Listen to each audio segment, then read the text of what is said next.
Yaa Yerusaalem, yoon si irraanfadhe mirgi koo na irraanfatu.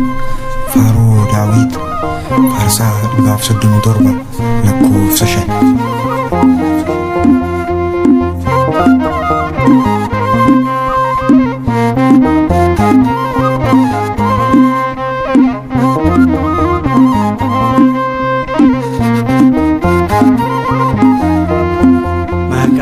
Kenat mi'aaye afaan koo keessatti damma folalaa jaala akkamiin si daagadhu yaada jaalala si faarsi aniin qofu tasaa si dhiiseen deemu laphee koorratti biqilte jaalala dhumma kee jireenya koo boojite.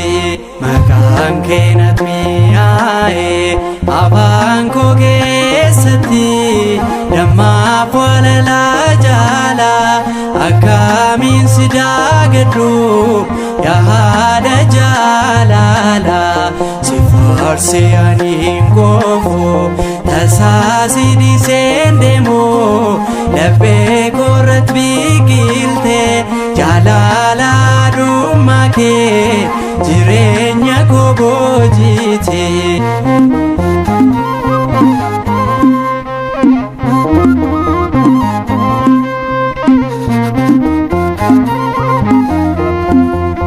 Adnaa dhuunfattee kana booda ani kan keeti naa guddistetta kunuunsitee mana keeti maal akkamiin barruu guddise raanfatu barruun soore harkoo baasee naman gaafatu maal akkamiin barruu guddise raanfatu barruun soore harkoo baasee naman gaafatu.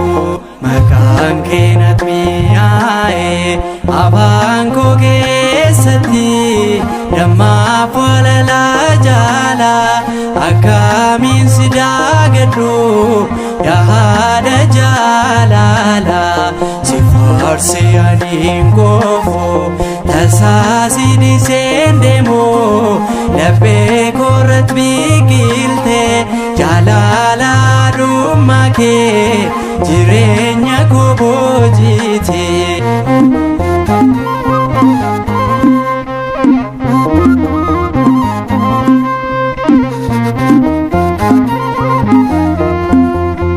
Jechaati malee dammi faanaan si madaalu laphee koo keessa bakka qabdaami kan hunda caalu kabajaa kee jecha haaraa qindeeffadhee sin faarfadha mormoota dura dhaabbadhee kabajaa kee jecha haaraa qindeeffadhee sin faarfadha mormoota dura dhaabbadhee. Maqaan kee natti mi'aaye afaan koo keessatti damma folalaa jaala akkamiin si daagadhu yaada jaalala si faarsi aniin qofu tasaa si dhiiseen deemu laphee koorratti biqilte jaalala dhumma kee jireenya koo boojite.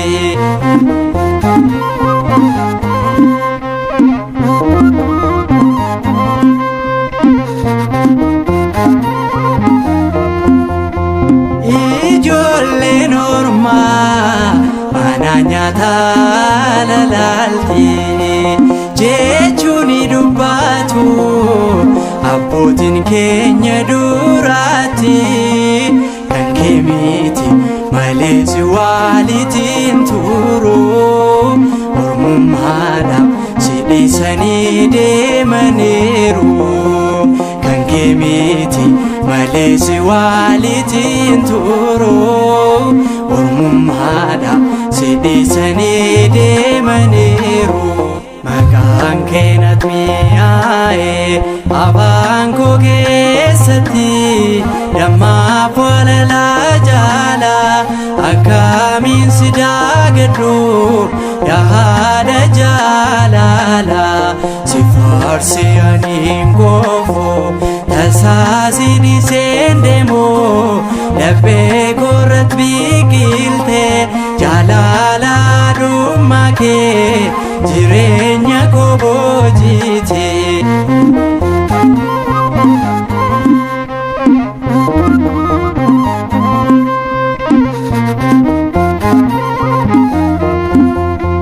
Laphirra miti afaan qofaan si faarsani gara si atuun qarshiidhaan si jijjiirani hin jijjiiru anuu kennaa fannoo jaalal sinaaf kenne ilmi kee abbaan jaalala hin jijjiiru anuu kennaa fannoo jaalala sinaaf kenne ilmi kee abbaan jaalala maqaan kee natti mi'aaye afaan koo keessatti dammaaf walalaa jaala akkamiin si daagadhu yaada jaalala si faarsi aniin goofu tasaa si dhiiseen deemu laphee koorratti biqilte jaalala dhumma kee jireenya koo boojite. Maqaan kee natti mi'aaye afaan koo keessatti dammaaf walalaa jaala akkamiin si daagadhu yaada jaalala si faarsi aniin goofu tasaa si dhiiseen deemu laphee koorratti biqilte jaalala dhumma kee jireenya koo boojite.